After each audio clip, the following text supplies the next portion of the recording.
네, 여러분, 오늘은 단단한 기도 훈련 20강 하나님의 말씀으로 드리는 기도라는 제목으로 주제로 강의하도록 하겠습니다. 우리가 기도하다 보면 기도가 잘 나오지 않을 때가 많이 있습니다. 언제 그렇죠?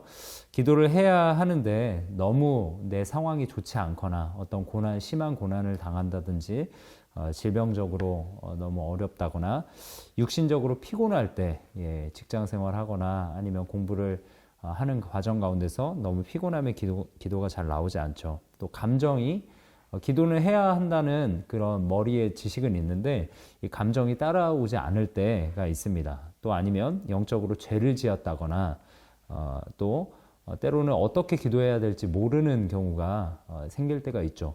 어떨 때 설교를 통해서 아니면 말씀을 통해서 이렇게 기도해야 되겠다 생각으로 알게 되는 경우가 있지만 그것이 금방 잊혀져서 기도를 어떻게 해야 될지 모를 때가 참 많이 있습니다. 그럴 때는 참 그런 것 같아요. 우리의 지성과 또 의지와 이 감정을 넘어서는 그 이상의 어떤 그 신앙적 믿음이 필요한 시기인 것 같습니다. 그럴 때 사용하는 방법이 무엇이냐면 바로 말씀을 가지고 기도하는 것입니다. 하나님께서는 우리를 너무나 사랑하셔서 너무 좋은 것들을 많이 주신 것 같아요. 그 중에 하나가 바로 성경입니다. 성경을 가지고 우리가 기도할 때 참 도움을 많이 받을 수 있는 것 같습니다. 그래서 우리는 성경을 가지고 기도했으면 좋겠어요. 성경은 우리는 뭐 예배 드릴 때만 필요하고 뭐 성경 통독할 때만 필요하다라고 생각하는데 그것이 아니라 기도할 때도 꼭 필요합니다. 그래서 기도할 때 성경책을 꼭 가지고 이렇게 같이 묵상하며 기도했으면 좋겠습니다. 그러면 어떻게 성경을 가지고 기도해야 되는가라는 질문이 생기게 되죠. 첫 번째는 말씀을 배우면서 기도해야 된다라는 겁니다. 특별히 뭐 말씀을 잘 배울 수 있는 것은 뭐 성경 공부를 통해서도 배우면 좋고요. 또 일상적으로 우리가 말씀을 배울 수 있는 곳은 어디입니까? 설교 말씀이죠. 설교 말씀을 통해서 말씀을 잘 배워야 잘 기도할 수 있고 또 우리가 큐티를 통해서 그냥 말씀을 단순히 그냥 읽는 것뿐만 아니라 큐티를 통해서 깊이 말씀을 묵상할 때 그 말씀을 통해 주시는 은혜가 있고 또 그 말씀을 통해 깊이 묵상하면서 배워가는 것들이 있기 때문에 그것을 통해서 기도할 수 있습니다. 그러니까 말씀의 바른 뜻을 잘 알아야 그 깊은 바른 의미를 알아야 바른 기도를 할 수 있는 겁니다. 이 말씀에 대한 오해하는 부분이 우리가 좀 있는 것 같아요. 말씀을 잘 배워야 하는 이유죠. 말씀을 오해하고 기도할 때가 참 많이 있는 것 같습니다. 예를 들어서 마태복음 7장 7절 말씀인데 이 말씀이에요. 구하라 그리하면 너에게 주실 것이요 찾으라 그리하면 찾아낼 것이요 문을 두드리라 그리하면 너에게 열릴 것이니 라는 말씀입니다. 우리는 이 말씀을 가지고 참 많이 기도하는 것 같아요. 하나님이 구하고 찾고 두드리면 우리에게 주신다라는 이 말씀을 붙잡고 하나님 꼭 주세요. 내가 열심히 구하고 찾고 두드립니다. 이렇게 간절한 마음으로 기도합니다. 라고 기도할 때가 이 말씀을 붙잡고 기도할 때가 많은데 이 말씀은 바른 말씀을 가지고 바르게 이해하고 기도하는 것은 아닙니다. 왜냐하면 이 말씀 후반에 보면 구하는 자에게 성령을 주시지 않겠느냐라는 말씀을 하세요. 그러니까 이 기도는 문맥적으로 봤을 때 성령을 구하는 기도이지 우리의 어떤 사리사욕, 어떤 우리가 기도해야 되는 것들, 우리가 원하는 것들을 기도하는 제목을 가지고 기도할 때 써야 되는 말씀은 아니라는 거죠. 또 말씀에 대한 오해가 있습니다. 또 뭐냐면 욥기, 우리가 잘 아는 말씀, 욥기 8장 7절 말씀입니다. 무슨 말씀이죠? 내 시작은 미약하였으나 내 나중은 심히 창대하리라. 이 말씀. 우리 뭐 이렇게 개업식 할 때 이런 말씀 많이 갖다 붙이기도 하죠.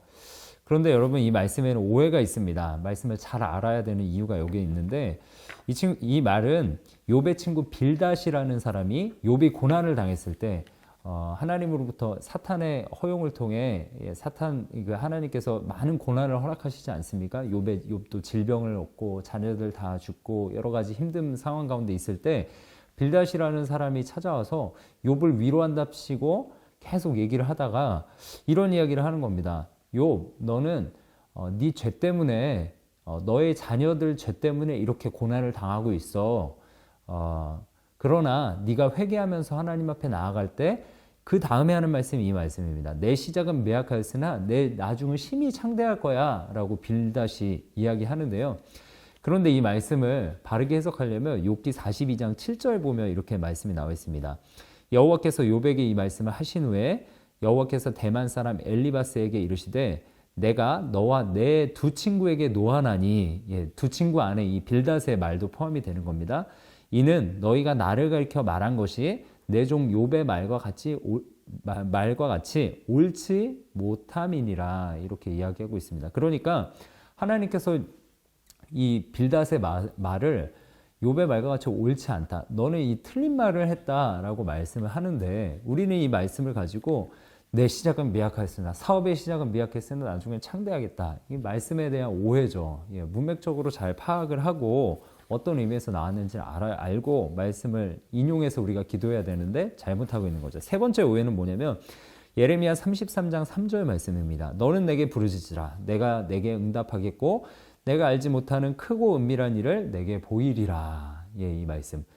우리는 이 말씀을 가져와서 너는 내게 부르짖어라. 내가 응답하겠다. 이 말씀 가지고 하나님 제가 부르짖습니다. 반드시 응답해 주십시오. 라고 이야기를 하는데 그런데 이 말씀 이전에 우리가 문맥을 보면 어떤 말씀이죠? 너희가 기도하여도 내가 듣지 않겠다. 왜냐하면 이스라엘 백성들 너희는 고아를 괴롭히고 과부나 이런 어려운 사람들을 압제하고 이웃들에게 잘못 행하였기 때문에 너희 죄를 회개하고 그 다음에 와서 하나님 앞에 회개하며 나아갈 때 그 다음 말씀이 이 말씀이에요. 너는 내게 부르짖으라. 그럴 때 회개하며 너의 모든 소욕을 다 내려놓고 하나님을 의지할 때 그때 내가 응답하겠다라는 말씀입니다. 그러니까 말씀에 대해서 잘 알고 우리가 기도해야 된다라는 거죠. 그래서 말씀을 배우면서 우리가 기도해야 된다. 두 번째, 말씀을 가지고 기도해야 되는데 우리는 어떻게 기도해야 되는가? 말씀을 읽으면서 기도해야 한다는 겁니다. 저도 기도가 안 나올 때 있어요. 목사라고 뭐 기도가 항상 잘 나오겠습니까? 기도가 안 나올 때가 있는데 그럴 때는 제가 하는 방법이 하나 있습니다. 여러분에게 알려드리면 시편을 펴놓고 기도하는 겁니다. 만약에 오늘이 1일이다 그러면 시편 1편과 또 31편, 61편 뭐 이렇게 넘어가서 91편 이렇게 30일 단위로 30장을 넘기는 거죠. 그렇게 1편을 가지고 기도를 합니다. 그러면 2일 날은 어떻게 할까요? 2편, 32편, 62편, 그리고 92편 이런 식으로 계속 넘어가는 거죠. 그런 식으로 기도하면 시편을 가지고 기도하면 다윗의 기도, 뭐 고라자손의 기도, 뭐 여러 가지 기도가 있는데 그런 기도 제목을 가지고 기도하다 보면 어느새 내가 기도가 술술 나오게 되는 것을 경험을 지금도 하고 있습니다. 이 방법이요. 우리의 그 장로교회 신학을 정립했던 칼빈이라는 분이 칼빈이라는 신학자가 했던 기도의 방법입니다. 가장 아주 탁월한 방법이죠. 이 방법을 여러분들이 또 사용하셨으면 좋겠고요. 그래서 우리가 말씀을 읽으면서 기도할 때 우리 감정은 자꾸 변하잖아요. 그런데 변하지 않는 것, 진리의 말씀을 붙잡고 읽으면서 기도할 때 놀라운 은혜를 경험할 수 있다는 거죠. 세 번째로 우리가 말씀을 가지고 기도할 때 어떻게 기도해야 하는가? 말씀을 암송하며 기도해야 합니다. 말씀을 암송하려면 이 말씀을 암송하면 기도할 때 필요한 말씀이 생각납니다. 성령께서는 우리의 생각 가운데 역사하시고 진리 가운데로 인도하시고 진리를 가르쳐 주세요. 그래서 내 상황 가운데 어떤 어려움이 닥쳤을 때 이 말씀이 갑자기 생각나서 평소엔 생각나지 않던 말씀인데 생각나서 기도하게 되는 그런 것들이 은혜로 경험되어지게 됩니다. 오늘 책에 보니까 말씀을 암송할 때 제2의 모국어처럼 우리가 이 말씀을 기도할 때 사용할 수 있다라는 표현이 있는데 참 그런 것 같습니다. 평소에는 잘 안 되다가 이것들이 이 모국어처럼 잘 사용될 때가 있다라는 의미죠. 저도 암송하고 있는 많은 구절들이 있지만 때때로 저도 이제 어려울 때가 있어요. 마음이 어려울 때 어떤 말씀이 생각나냐면 갈라디아서 2장 20절 내가 그리스도와 함께 십자가에 못 박혔나니 그런즉 이제는 내가 사는 것이 아니요 오직 내 안에 그리스도께서 사는 것이라. 이제 내가 육체 가운데 사는 것은 나를 사랑하사 나를 위하여 자기 자신을 버리신 하나님의 아들을 믿는 믿음 안에서 사는 것이니라. 이 말씀인데요. 저도 이제 육신의 소욕이 이렇게 자꾸 올라오고 그럴 때마다 나는 그리스도와 함께 십자가에 못 박혔다. 그러니 이제는 내가 내 스스로 사는 것이 아니라 오직 내 안에 그리스도께서 사는 것이다 라고 선포를 하면서 이렇게 기도를 하면서 하나님 앞에 나아가면 제 연약함들이 이렇게 새로워지는 것들을 하나님의 능력으로 세워지는 것들을 경험하게 됩니다. 그래서 말씀을 암송하며 기도하는 것도 굉장히 큰 유익이 됩니다.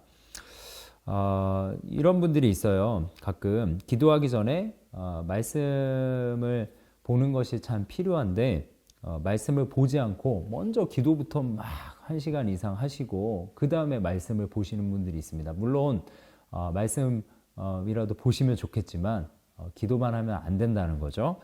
기도하기 전에 이 말씀 보기 전에 내 마음에 있는 것들을 다 아뢰는 것 중요합니다. 내 감정, 솔직한 감정 하나님 앞에 아뢰는 것 필요하죠. 그런데 문제는 우선순위에 있어서 우리가 말씀을 앞세우지 않고 기도하는 것은 옳지 못하다라는 것입니다. 사랑하는 청년 여러분, 성도 여러분, 우리가 세 가지를 배웠어요. 말씀을 가지고 기도할 때 말씀을 배우면서 기도해야 된다. 바른 말씀을 알고 기도해야 된다. 그리고 두 번째, 말씀을 읽으면서 기도해야 된다. 세 번째, 말씀을 암송하면서 기도해야 된다. 그래서 이렇게 말씀을 중심으로 하나님 앞에 기도하셔서 하나님이 원하시는 기도를 하나님 앞에 올려드리시고 또 하나님이 깊이 경험하고 만나는 또 우리의 기도를 응답받는 우리 모든 청년들의 삶 또 성도님들의 삶이 되기를 간절히 축원드립니다.